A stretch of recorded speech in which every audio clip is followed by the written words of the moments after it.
The rain had a way of swallowing sound in the lower districts. It fell in thin, cold sheets through the rusted lattice of the old colony's upper decks, dripping from sagging wires and broken vents, pooling in shallow potholes that reflected the sickly green light of alien patrol lamps. Joran kept his head low as he crept along the shadows between derelict hab blocks, his bare feet splashing silently in the dark puddles. 7 years old, skin and bones, he carried the instinctive stillness of someone who had lived too long under the eyes of hunters. His father had once told him that movement attracted predators more than scent. But his father was gone now, like so many others who had whispered about resisting the occupiers. Gone meant dead in this place. The aliens didn't believe in prisons for dissenters, they believed in examples. A low hum vibrated through the street. Joran froze, glancing at the corner ahead. A patrol drone floated into view, its bulbous body bristling with sensors, its long claws hanging idle beneath. He pressed himself against the wall, holding his breath until it drifted past, scanning the refuse-strewn alley. Only when the hum faded did he slip forward, ducking under a collapsed stairwell into a narrow drainage shaft. The shaft stank of rust and mold. Water trickled over his ankles as he crawled deeper, following the path he had discovered 3 days ago while searching for scraps. At the far end, the metal gave way to crumbling stone. A faint light seeped from somewhere ahead, along with a smell he recognized: stale air, unwashed bodies, and the faint tang of blood. He emerged into a low cavern, its walls reinforced with thick iron bars. Beyond them stretched rows of shadowed cells, lit by a single cracked lumen hanging from the ceiling. The place was almost silent, save for the occasional shuffle of movement or the muffled cough of someone too weak to rise. In the last cell, half hidden in darkness, a man lay slumped against the wall. His head was bowed, black hair matted with sweat and dust. The chains on his wrists gleamed faintly in the dim light. Joran had seen plenty of prisoners before, but this one was different. Even half-conscious, there was something about him, something that made the boy hesitate. His body was a lattice of old scars, his frame lean but built like someone who had been strong once, before whatever had happened to bring him here. The man's eyes opened slowly, revealing irises the color of storm-cloud steel. They fixed on Joran without a word, and in that gaze was no plea for help, no hint of despair, only a quiet calculation, as though weighing every detail of the boy in an instant. "You're not a guard," the man said, his voice low and hoarse. Joran shook his head. "I'm just looking." The man's lips twitched in something that might have been amusement, or pain.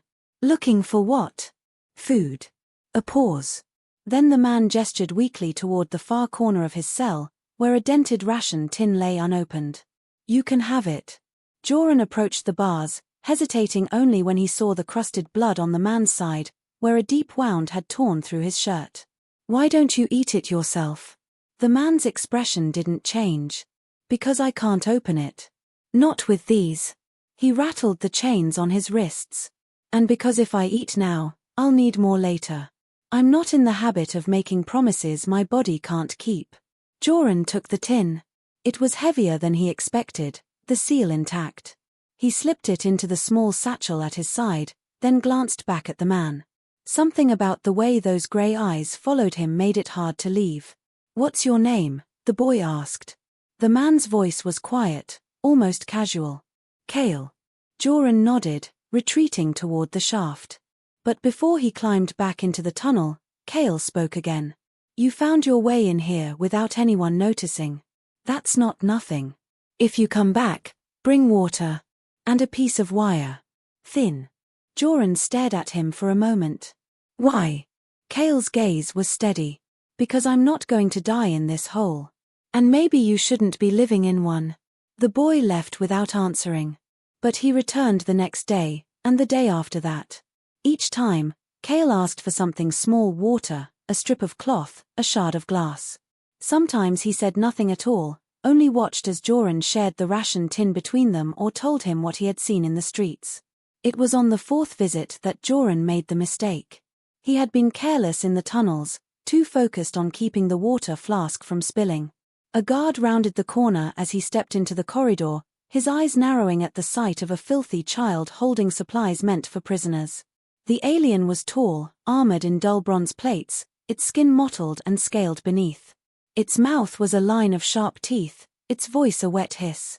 It reached for Joran with a clawed hand, but the boy darted back, stumbling toward Kale's cell. The guard followed, snarling. Kale was on his feet before the alien could reach the boy. In a single motion, he caught the chain between his wrists against the bars and twisted, wrenching it hard enough to bend the rusted metal. The guard lunged with his weapon, but Kale moved faster, slamming the alien's arm into the bars and yanking it forward.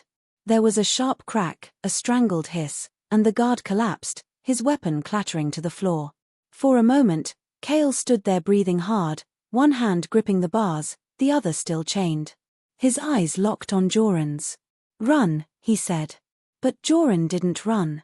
He stepped over the fallen guard, fumbling with the weapon's controls until Kale told him which button to press. The lock on the cell hissed open. Kale stepped out, moving stiffly but with a predator's precision. They didn't make it far before another set of footsteps echoed down the corridor. 2 more guards appeared, weapons raised. Kale's hands blurred, one chain looped around the first guard's throat, the other yanking the second's weapon away. In less than 5 seconds, both were down. Joran stared, wide-eyed. "Still think I'm just a prisoner?" Kale asked, his tone almost conversational. "What are you?" the boy whispered. Kale gave him a thin smile. "Human. That used to mean something." He took the water flask from Joran's satchel and drank, then pressed it back into the boy's hands. "You got me out. Now I'll get you out." After that, his gaze flicked toward the end of the corridor, where the dim light of the exit waited. "We'll see what's worth saving." They slipped into the shadows, leaving the dead behind. Outside, the rain still fell in quiet sheets, muffling the sound of their footsteps as they disappeared into the lower city. Somewhere above, the alien patrols searched for their escaped prisoner. Somewhere, orders were already being given. But for the first time in years, Kaloan was free, and the boy who had freed him followed close at his side, unaware of the storm he had just unleashed. And somewhere in the cold, silent parts of Kale's mind, the old instinct stirred, sharpening with every step. The sewers beneath the city stank of stagnant water and rusted metal. Joran led the way through the narrow tunnel, clutching the dim glowstick he had scavenged weeks earlier. Behind him, Kale moved with deliberate precision, each step measured despite the stiffness in his gait. His breathing was shallow but steady, and his eyes never stopped sweeping the shadows. They emerged into a chamber where the ceiling had collapsed long ago, leaving a jagged hole through which daylight filtered in thin beams. Broken crates and metal drums lay scattered across the floor, remnants of some forgotten storage site. Joran had found it once while hiding from patrols and had returned whenever he needed a place to sleep. Kale lowered himself against one of the walls, wincing as he shifted his weight away from his injured side. He said nothing for several minutes, only scanning the space as if memorizing every entrance and blind corner. Joran watched him, unsettled by the way the man seemed alert even in exhaustion. "You picked a good spot," Kale said at last.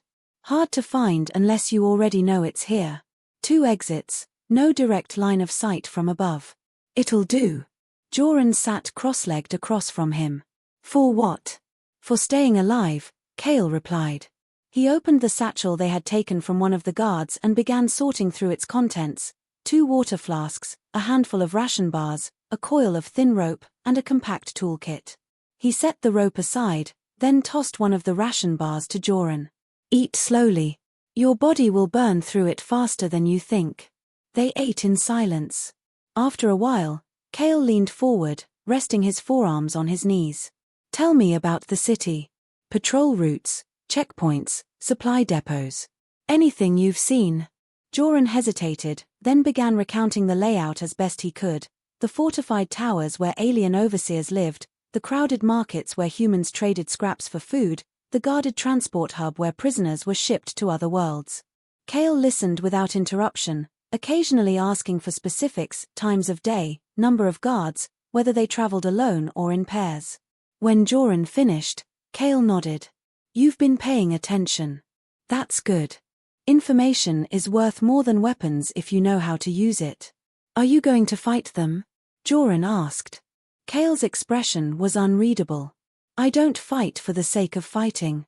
But I don't run, either." There's a difference. That night, Joran woke to find Kale standing in the dim light, his shirt stripped away, examining his injuries. The deep wound on his side had begun to heal but was still raw, the skin around it bruised and swollen. Without ceremony, Kale cleaned it with water from the flask, biting down on a strip of cloth to keep silent. His movements were methodical, almost detached, as though tending to the damage of someone else's body. Over the next days, Kale began to move with more ease. He stretched each morning, forcing stiff muscles into motion, and walked laps through the tunnel network until his breathing no longer came in short gasps. When he wasn't moving, he was teaching Joran how to step without making a sound on loose debris, how to watch for reflections of movement in puddles, how to listen for the subtle hum of patrol drones before they turned a corner. One afternoon, Kale demonstrated how to turn the coil of rope into a snare trap. Joran watched as the man's fingers worked with deliberate precision, tying knots so quickly it was hard to follow. A trap doesn't just catch something, Kale explained. It shapes behavior. You want them to move where you want, when you want, without realizing it's your choice they're following. They tested the trap later that evening in a narrow tunnel near the surface. When a lone alien scout passed through, Kale triggered the snare from the shadows, yanking the creature off its feet before it could cry out. In the darkness that followed, there was a brief struggle, a wet sound, and then silence. Kale dragged the body into a drainage pit and wiped the alien's blade clean before handing it to Joran. "Learn the weight of it," he said. "A weapon is just a tool. It's the intent behind it that matters." The kill changed something between them. Joran began to sense that Kale was holding back far more than he revealed. Every motion, every decision seemed rooted in experience the boy couldn't fathom. He wanted to ask where Kale had learned to move like that, to kill without hesitation, but something in the man's gaze made him keep the question to himself. On the fifth night, Kale returned from a short scouting trip with a hard look in his eyes. "They know I'm alive," he said. "And they're not sending regular patrols anymore. They're sending hunters." Joran frowned. "What's the difference?" "Hunters don't keep prisoners," Kale said flatly. He crouched beside his pack, pulling out a bundle wrapped in cloth. Inside lay pieces of scavenged armor, mismatched but functional. He began fastening them over his clothes, testing each strap for fit. "These won't stop a blade, but they might turn a glancing hit. We'll need better." The next morning, they ventured closer to the market district than Joran had dared in months. Kale moved through the crowd like a shadow, never drawing a second glance. He lifted a length of steel pipe from a pile of scrap without slowing his stride, palmed a small packet of dried herbs from a vendor's table while pretending to examine a broken tool. By the time they reached the edge of the district, Joran realized Kale had acquired half a dozen useful items without anyone noticing. That night, Kale fashioned the pipe into a crude spear, lashing a sharpened blade to its tip. He showed Joran how to hold it low to the ground when moving, how to use the weight of his body to drive it forward. Then he made the boy practice until his arms ached. Days blurred into one another. The alien presence in the lower districts grew heavier, patrols moving with a sense of purpose Joran had never seen before. Kale began setting traps along the tunnels leading to their hideout, not to kill but to warn them of pursuit. Twice, they were forced to relocate when signs of search parties drew too close. Late one evening, while they rested in an abandoned smuggler's den, Kale stared into the flickering light of a makeshift lamp. "They'll send their best soon," he said quietly. "Not soldiers. Not scouts. Masters." Joran shifted uneasily. "Masters of what?" "Of killing," Kale replied. 10 of them, maybe more. Each from a different world. Each trained to end threats quickly and absolutely. Once they're on you, there's no escape. Unless, he trailed off, his eyes narrowing as though measuring a possibility. "Unless what?" "Unless you kill them first." There was no fear in his voice, only the certainty of a man stating the only path left. Joran wanted to argue, to say that 10 of anything was too many, but the words wouldn't come. Something in Kale's tone made the outcome feel inevitable, as if the decision had already been made long before the boy had found him in that cell. Outside, the rain began again, tapping softly against the metal roof. Kale stood and began checking the edges of his blade, each scrape of stone against metal a steady, patient sound. When he was satisfied, he slid the weapon into its sheath and looked at Joran. "Tomorrow we start moving toward them," he said. "Better to choose the ground we fight on than wait for them to choose it for us." The boy nodded, feeling the weight of the words settle in his chest. He did not know where the path would lead, only that once it began, there would be no turning back. Somewhere in the city, the masters were already hunting. And somewhere in the quiet, relentless part of Cale's mind, the hunt had already begun in return. Dawn was little more than a pale smudge behind the clouds when they reached the outskirts of the industrial quarter. Cale crouched on a rooftop, scanning the maze of derelict factories and rusting conveyor belts below. The place smelled of machine oil and ash, a graveyard of human industry abandoned after the occupation. Joran crouched beside him, shivering under the damp wind, his eyes fixed on the empty streets. "They'll come through here," Cale murmured. "Wide lanes for movement, plenty of cover for flanking. Perfect for an ambush." Joran followed his gaze, trying to see what Cale saw, but the streets looked lifeless to him. "What if they choose another path?" "Then we adapt," Cale said. He pointed toward a collapsed section of wall across the street. "That's where you'll be. Watch the approach. If you see more than 3 together, signal twice. If it's fewer, once. If it's just one," his voice lowered, almost to a whisper, "stay still and watch how they die." They waited in silence as the day brightened. The first sign came not from sight but from sound, a faint metallic rhythm, too regular to be debris shifting in the wind. Cale's eyes narrowed. He motioned Joran into position, then slipped down a fire escape, vanishing into the skeletal remains of the factory. The first master came alone. It was tall and angular, its skin a polished black chitin that reflected the pale light. A long-bladed weapon rested across its back, the hilt wrapped in some kind of organic fiber. It moved with a predator's confidence, scanning the buildings with slow, deliberate turns of its head. Cale emerged from the shadows behind a pile of shattered crates. He waited until the creature passed within striking range, then moved with a sudden, explosive force. The fight lasted less than a breath. Cale sidestepped the first slash, caught the alien's weapon arm, and drove a short blade into the joint beneath its carapace. The creature collapsed, its weapon clattering to the ground. Cale caught it before it fell and melted back into the ruins without a backward glance. Joran barely had time to signal before 2 more appeared, moving in tight formation. These wore segmented armor etched with faint symbols that pulsed with dim light. Cale did not attack immediately. Instead, he led them deeper into the factory, letting their footsteps echo off the metal walls, masking his own movements. At the heart of the building, he triggered a snare hidden beneath loose panels.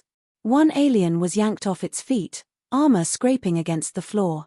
The second lunged to help, only to meet the point of Cale's stolen blade. When it fell, Cale dispatched the trapped one without a word. By midday, 3 more had entered the quarter. These were faster, lighter, each armed with a pair of curved blades. They moved like liquid shadows, weaving through the debris in perfect synchronization. Cale used the environment against them, collapsing a rusted scaffold onto their path. 2 were crushed beneath the weight, the third sprang clear, only to be met midair by Cale's strike. Joran watched all of it from his hiding place, his breath coming faster each time. It was not just the speed or precision that unsettled him, it was the absence of hesitation, the way Cale treated each encounter as a problem to be solved rather than a battle to be won. Later, as the light began to fade, they relocated to an abandoned shuttle yard on the edge of the district. The ground was littered with the skeletal remains of transport craft, their hulls pitted and scarred. Cale set tripwires between the wrecks, positioning them so the setting sun would blind anyone approaching from the west. The next 3 masters arrived together, their silhouettes massive against the horizon.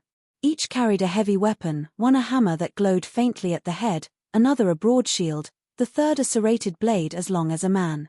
They moved cautiously, scanning for traps. Cale waited until they reached the center of the yard before making his move. A signal flare hissed upward from his position, drawing their eyes. While they tracked the smoke, he circled behind, slipping between wrecks until he was close enough to strike. The one with the hammer fell first, a blade driven into the gap beneath its arm. The shield-bearer turned just in time to block a second strike, but Kale fainted low and took its legs from under it. The last swung wildly with the serrated blade, but its weapon caught on the jagged hull of a shuttle, giving Kale the opening to end it. By the time the sun dipped below the skyline, only one remained. Joran spotted it first, a figure clad in layered armor the color of bone, its movements deliberate, unhurried. Unlike the others, it carried no visible weapon. Kale studied it from a distance. "That's their leader," he said. "The best of them." They met in the open space between two shattered transports. The alien stood motionless, head tilted slightly, as if appraising Kale. Then, with a sudden shift, it closed the distance in a blur. Kale moved to intercept, but the alien's speed forced him onto the defensive. Strikes came from impossible angles, each one aimed to kill. Kale parried with the skill of long habit, turning each attack aside by the smallest margin. The fight became a rhythm: strike, block, counter, evade. Then the alien made a mistake. For a fraction of a second, its weight shifted too far forward on a thrust. Kale stepped inside its guard, his blade flashing once. The alien staggered, a deep cut along its neck. It made no sound as it fell, its body crumpling into the dust. Kale stood over it for a moment, breathing hard. When he looked up, his eyes met Joran's across the yard. The boy stepped out from behind the wreckage, his face pale but steady. "That was all of them?" Joran asked. Kale nodded once. "For now." He cleaned the blade on a strip of cloth and sheathed it. "Their master will know by now. He'll send more if he thinks it's worth the risk." Joran glanced at the bodies strewn across the yard. "What happens next?" Kale's gaze shifted toward the city's central spire, where a faint glow marked the alien stronghold. "We go to him," he said. "Before he decides to come to us." The boy swallowed but didn't argue. Somewhere in the fading light, the air felt heavier, as if the city itself knew what was coming. Kale turned and began walking, his silhouette a dark shape against the deepening sky, and Joran followed without hesitation. Neither looked back at the field of dead, but both knew the real fight was still ahead. Night draped the city in a cold haze as Kale and Joran approached the base of the spire. The towering structure rose like a blade into the clouds, its surface shimmering faintly under alien light. Each level was ringed with fortifications, the air above patrolled by silent drones that glided in perfect circles. From this close, Joran could hear the low thrum of power running through the walls, a sound that set his teeth on edge. Kale crouched beside a collapsed section of the perimeter wall, his eyes fixed on the patterns of the patrols. He had been watching for nearly an hour, counting every step, noting every pause. Joran knelt beside him, clutching the short blade Kale had given him earlier. "We have one chance to get inside without raising the whole spire against us," Kale said quietly. "Once we're in, we don't stop. We move until we find him." Joran's voice was steady, though his fingers tightened on the weapon's hilt. "And if we don't?" Kale's gaze didn't shift from the walls. "Then we make sure they never forget we were here." They slipped through the gap during the 4-second window between patrol sweeps. The inner grounds were a maze of angular walkways and glowing conduits, every surface polished to a mirror-like sheen. The alien architecture felt wrong to Joran, all sharp angles and inhuman proportions. Kale moved as if the space belonged to him, stepping from shadow to shadow with the same precision he had shown in the factories. They passed through 2 empty courtyards before encountering the first resistance. A pair of guards rounded the corner, weapons half-raised. Kale's motion was fluid, almost casual. One guard's throat opened in a silent arc of blood, the other's spine snapped under the weight of a thrown blade. He retrieved the weapon without breaking stride. Inside, the air was cooler, heavy with the scent of some alien resin. They ascended a spiral ramp lined with crystalline panels that pulsed faintly at their passing. The hum of power grew louder. Every step felt like moving deeper into a predator's den. On the 3rd level, a squad of heavily armored sentries blocked the corridor. Kale didn't hesitate. He lunged into their formation, a blur of motion and steel. Joran held back at first, just as Kale had taught him, but when one of the sentries broke off to flank, the boy's training took over. His blade found the joint in the alien's armor, the sudden jolt in his arm telling him he had struck true. Kale finished the rest in seconds, his breathing controlled, eyes already searching for the next threat. They reached the upper levels without alarms sounding, but Joran could feel the tension coiling in Kale's posture. The walls here were lined with banners displaying alien symbols, their colors stark against the white stone. At the end of the central hall stood a massive door flanked by 2 silent guards in ornate armor. Kale approached openly. The guards crossed their weapons in warning, but neither spoke. Kale didn't slow. In a heartbeat, the corridor erupted into motion, blades flashing, armor clashing against stone. The fight was short and brutal, ending with both guards sprawled motionless on the polished floor. Kale wiped the blood from his hands and pushed the door open. The chamber beyond was vast, its ceiling lost in shadow. At its center stood the alien warlord, tall and imposing, draped in segmented armor inlaid with silver. His face was hidden behind a smooth mask that reflected the faint light, giving him an expressionless, almost godlike presence. "I wondered if you would come," the warlord said, his voice deep and resonant. "They spoke of a human who killed 10 of my masters. I wanted to see if the stories were true." Kale stepped forward, his voice calm. "You've seen enough of humans to know the answer." The warlord tilted his head. "Strength is rare among your kind. Survival, rarer still. But defiance," the word lingered in the air like a challenge. "That is foolishness." Kale drew his blade. "Let's see which it is." They met in a clash of speed and force that shook the chamber. The warlord's weapon was a long staff tipped with curved blades on either end, spinning in arcs too fast for Joran's eyes to follow. Kale ducked and weaved, deflecting strikes with the edge of his blade, countering when he could. Each blow from the warlord carried enough force to split stone, but Kale absorbed the impacts with fluid movements, letting the energy slide past him rather than meeting it head-on. Joran circled the edge of the chamber, searching for an opening to help, but the 2 combatants moved like forces of nature, locked in a rhythm that allowed no interruption. Kale drove the fight toward one of the room's towering support pillars, forcing the warlord to adjust his footing. The moment the alien's weight shifted, Kale struck low, slicing across the back of his leg. The warlord staggered but recovered instantly, his staff whirling in a deadly arc that Kale barely dodged. The fight grew faster, more brutal. Kale's blade flashed in tight, precise movements, each one aimed for a joint or exposed seam in the armor. The warlord responded with crushing sweeps, forcing Kale back step by step. Then, in a sudden surge, Kale closed the distance, locking the staff between his arm and side. With a twist and a pull, he wrenched the weapon free and sent it skittering across the floor. The warlord swung a fist the size of a hammer, but Kale ducked beneath it and drove his blade upward through the armor at the alien's ribs. The warlord froze, a low sound escaping him that might have been surprise. Kale stepped back as the massive figure collapsed to one knee, then to the floor. For a moment, the chamber was silent except for the sound of Kale's breathing. He turned to Joran. "It's done." Joran looked past him at the fallen warlord, then at the open hall beyond. "What now?" Kale glanced toward the banners lining the walls. "Now we give them something they can't ignore." They left the chamber together, moving through the halls toward the spire's central control nexus. Along the way, Kale lit the alien banners with scavenged incendiaries, the flames spreading quickly, casting the corridors in a furious glow. By the time they reached the ground level, smoke curled toward the sky, visible for miles. Outside, the streets were eerily quiet. Those who saw them emerge, human laborious, alien civilians, stared in silence. No one spoke, but the sight of the burning spire sent a ripple of energy through the air, a silent acknowledgement that something had shifted. Kale and Joran walked without haste, disappearing into the rain-slick streets. Behind them, the spire burned like a beacon against the dark sky. The warlord was dead, the masters gone, but Kale knew this was not the end. Somewhere beyond the horizon, others would hear of what had happened here. And when they came, they would find him waiting.